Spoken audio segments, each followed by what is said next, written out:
And the next speaker is not a presentation, but an interview with the Embraer vice president, which was appointed not so long ago.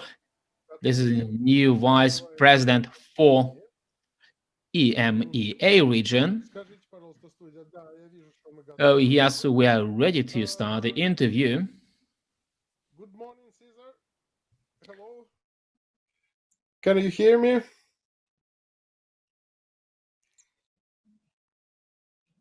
Hello? Hello, Boris. Oh, can you hear me now? Yes, I can hear you well now. Yes. Okay, excellent. Good morning or good afternoon. For me, it is good afternoon. I'm still in Singapore. Okay, excellent. Cesar, you are a new vice president for EMEA, and you are permanently based in Amsterdam. You started your new role as a vice president in the middle of probably largest crisis our industries have ever had faced. How life was since then? How are you trying to find ways out of this situation in you and your new role, please? Tell us a couple of words. Thanks, Boris.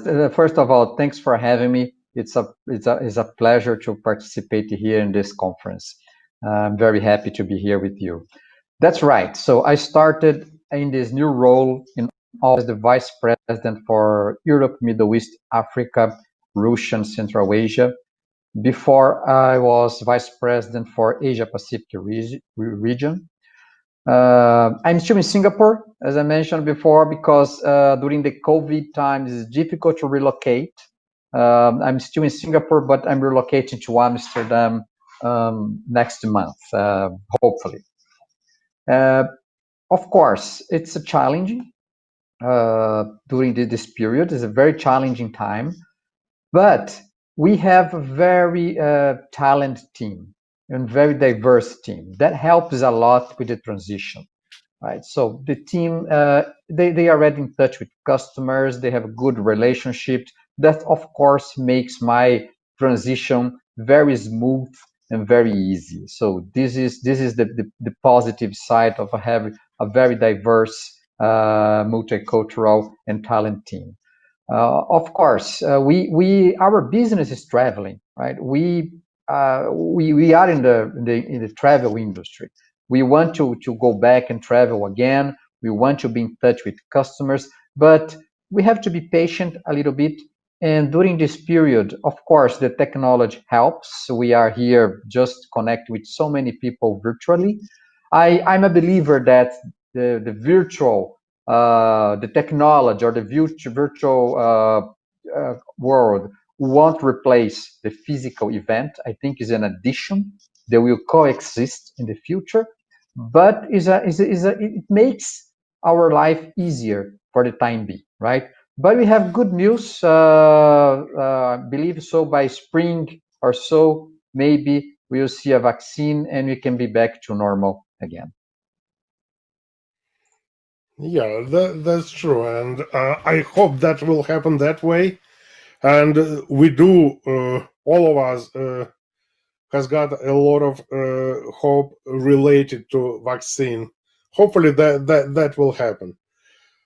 In addition to pandemic, Embraer has got to deal with another challenge when Boeing decided not to go ahead with Boeing Brazil commercial acquisition. What happened now? I think it's of interest for everybody in travel industry. What is going to happen next? What's the situation? Yeah, of course, the improper termination of the agreement by Boeing was very disappointing for Embraer, but that's behind us now, right? As we say, let's leave that to the lawyers, right? There is a very famous saying that our problem is the lawyers' jobs. So let them deal with the situation now. We don't want this to be a distraction for our team. Embraer is in business for 51 years already, so we didn't start yesterday. And now in commercial aviation especially, we believe that our business remain strong. Right? We are leaders in the regional jet segment up to 150 seats.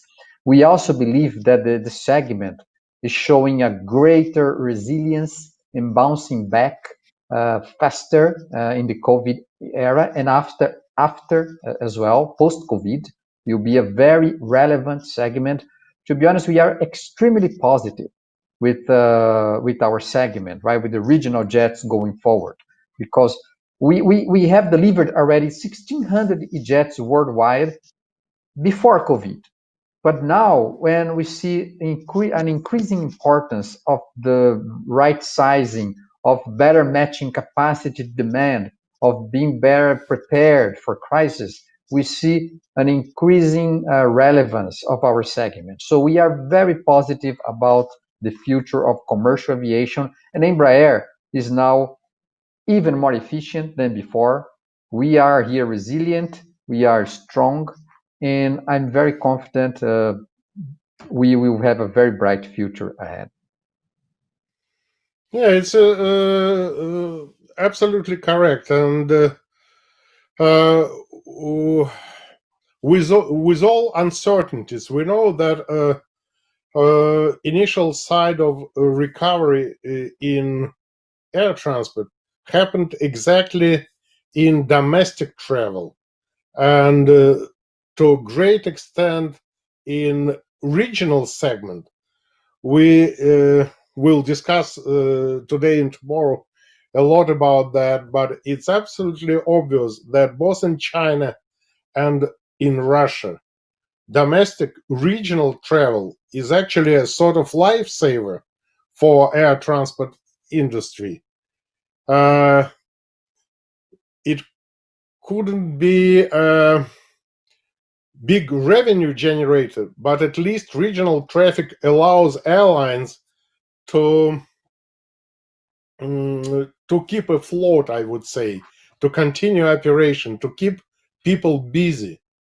And in that respect, what is Embraer is doing is even more important, because as we all know, regional operations are not very profitable by, I would say, by definition. And Embraer is concentrating during recent years on economic efficiency of their products. And have you got a sort of vision what would be, I would say, new normal, both globally and regionally, especially for our part of the world? I mean, Russia, Central Asia, and former Soviet Union and Eastern Bloc countries. What is your vision of development in this area? You are absolutely right, Boris. So the domestic market we see recovering faster than the international travel. Absolutely. Europe is still struggling with a second lockdown, right? A second wave of infections, whereas the Russian market has recovered remarkably quickly and as strong as ever, not stronger than before. The recovery of Russian domestic market was impressive, faster than China and any other domestic market in the world. We believe that in order to adapt and to do well in this new reality, there will be three main requirements. Okay, adaptability, versatility, and sustainability. Those three pillars will be very important for the future. Okay, domestic and regional markets, as we have seen, they are more resilient and bounce back faster. Okay, while meaningful demand forecasting feel more like intuition or than science, is very difficult to predict the future now. The flexibility provided by a lower capacity aircraft operating at 25 to 30% lower trip cost than a narrow-body jet is a very compelling case, right? And across the world, we are seeing an uptick in interest because of this. For airlines now, they want to save cost, right? But also keep some level of service so they can generate revenue. The best way to do that is with a smaller aircraft. So they can save costs, and every takeoff, they save 25 to 30% less than if compared to a narrow body, right? But they can still offer, have a reasonable load factor and generate revenue and cash, which is very important now. If you, for example, consider our E195 E2 in a high density configuration, we can sit around 146 passengers. And even though it costs 25 to 30% less per trip than a narrow body. This is an impressive number that can help airlines to keep the service, generate cash, and save costs. Okay. As for the region, right, the Russia and CIS, even before the crisis, almost 90% of the routes in Russia were flown with less than 150 passengers on board. 90%. This is an impressive number. Even if someone can disagree if it's 90 or not, whatever, if it's 50, 60, 70, it's a huge amount of flights that are still flying with less than 150 passengers on board. And this is cost without generating revenue. Okay, this is just additional cost to airlines. So better matching capacity to demand will allow airlines to be better prepared for the future, saving costs and still offering a good service and generating revenue. Right? We believe that the E-jets will be perfectly suited for operations in Russia and CIS region. Okay, this region in particular, air transportation is absolutely vital to connect remote and hard to reach areas. And we believe that we offer the right aircraft to improve connectivity, whilst being, of course, profitable for the operator, right? So offering service, improving load factors, saving cost, that will be the new mantra for the future. Okay, thank you. We've got a question from our audience, and the question is, good question. Main operator of your aircraft in Russia is S7 Airlines, and it took over position of number one airline in the country in the beginning of pandemic, and even so far holds this position. What is your experience dealing with S7 Airlines is the question.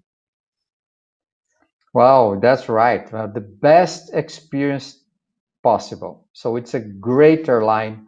You're right. They took the position as the largest airline in Russia during the pandemic. Since April, they are the largest airline in Russia in terms of a number of passengers. They currently operate 17 E170s, and the aircraft has been utilized during the pandemic and post-pandemic, of course, will be very well utilized. Just to give you some figures on S7, how important is the segment and the E-jets for S7? They, since the introduction of the 170, they increased the number of destinations from 36 to 71. They doubled the number of destinations. And why? Because a smaller aircraft can go to places where a narrow body, an A320 or a 737 cannot go. Because Russia is a vast area with low density population, so small cities. When you look at the geography of Russia, it's difficult to replace air transportation, right? The airplane is needed to connect the country. But some places are small destinations, small cities. Then we cannot fly with a narrow body there. So this is why with a smaller craft, with the right size, you can increase the number of destinations, and in many cases offer you have a monopoly, or even offer a better service than the competitors with more frequencies. Okay, S7 developed the best hub in the region, right, in Novosibirsk city. So it's an amazing hub, and we are very, very happy with their operation. We provide all the support to S7. I must say that's is a showcase for Embraer in the country. Oh, thank you. And I must ask a related question. What is your experience in supporting, providing MRO services? It was a new type for them. How do you feel? Did they cope with mastering MRO for this new type? Any problems in that? No, absolutely, no problem. They operated their craft very well with a very high dispatch reliability. We have an MRO network in Europe to serve their craft. We have in Poland, we have in Portugal, we have many places. So this is definitely not an issue. We have been able to provide parts and support the fleet accordingly. We have customer support people located in Russia to support their line. So it has been an amazing experience. Okay, excellent. I know many people are very curious, and I simply have to ask: any news about turboprop project? What's going on in this in this area? Everything Of not course, secret. yeah.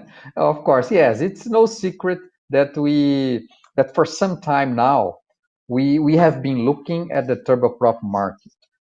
Our research, including some in-depth conversations with current and potential turboprop operators, shows that a clear opportunity for an innovative, advanced, new generation turboprop is there. So there is an opportunity there, that's for sure. Current offerings, right? The current players, while venerable veteran workhorses, as we call, they do not offer the same modern performance, efficiency, or passenger comfort, right? As the jets compared to a jet service, for example. We see that an opportunity to really bring a clean sheet design, really modern turboprop with a jet comfort, which is extremely valued by customers. And of course, thinking about economics, the right size, all Embraer expertise and experience in developing and supporting products will be behind this project, of course. And there are, of course, new technologies that you can take advantage of during this development. But it's important to say that we have not made any decision yet, right? We are just in the research phase. The studies are continuing. This project remains in the study phase. Okay. But of course, we are moving forward with discussions about potential partnerships, if that's the case, assessing the market size, talking to airlines, current operators, and potential operators to understand better the requirements for this product. Oh, interesting. So your engineers feel that they've got potential new technologies which could create advantage over what you called workhorses of turboprop aviation. We know, boss, what you mean. And these were brilliant planes, by the way, and they served for decades all over the globe, from Greenland to Australia. And do you actually feel that new technology is available to make a next step? At least expectations are this high? Oh, absolutely. If you compare to these workhorses, definitely they serve. They have a purpose there. They serve well the customers. They have been serving the customers during the past decades. But when you look the E-Jet C2 that we have today, and we compare with the current turboprops, forget about the engine now for the time being. Just look at the technologies on board the aircraft. It are decades of technology. It's not only the engine itself. It's full fly-by-wire, for example. The current turboprops, they are not fly-by-wire. We have new technologies in the computing to develop several wing shapes, for example, in a faster pace. So only for the E-Jet C2, just to have an idea, we had 5,000 different wing designs. 5,000, right? We cannot imagine in the past 20, 30 years ago to I analyze see. 5,000 different wing shapes to come up with the best one out of all those 5,000. But the technology allow us to really explore all the potential of the aerodynamics technology to come up with the best wing design. Another one, for example, materials. Materials technologies have evolved a lot, composite materials. So avionics. So this is state-of-the-art avionics with all features there. So when you look at all these individual technologies together, they are not, most of them, they are not present in the current structures. And when have, as we have all the expertise in developing products on time, on schedule, and on budget, we believe that if we decide if we decide to bring a turboprop to the market, it's going to be a state of the art and a very efficient product. Oh, thank you. We've got very logical question from our audience. How do you see and feel competition with Sukhoi Superjet at Russian market? Oh, that's a great question. To be honest, I don't see a direct competition with the Sukhoi SJ100 because if you take the 195 E2, it's exactly between the Sukhoi, the SSJ, and the MC-21. It taps the gap perfectly in between. It's a complement. Right? Airlines, they want around 100 seat, they can go for the Superjet. That's the Russian-made aircraft. If they are comfortable, no issues.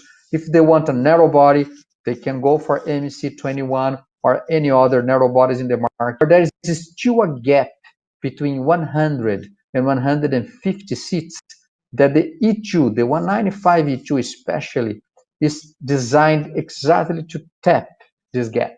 So it's a perfect complement.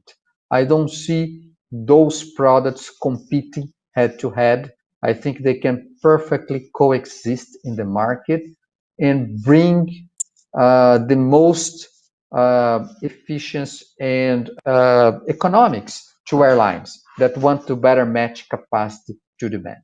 So we are perfectly uh, fine with that. Excellent. So, have you got any more questions? It looks like no. Thank you very much, Caesar.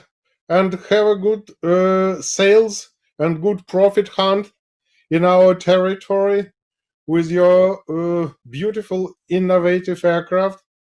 And I hope that you will have more operators in Russia and help to recover domestic and regional market through next stages of pandemic and when things will go to normal. Thank you very much. Thank, Thank you. thank you, Boris. It was a pleasure talking to you, and I look forward to visit Russia as soon as I can. Thank you. Okay, we'll try to open borders as soon as we can. Okay, Sure. thank you very much.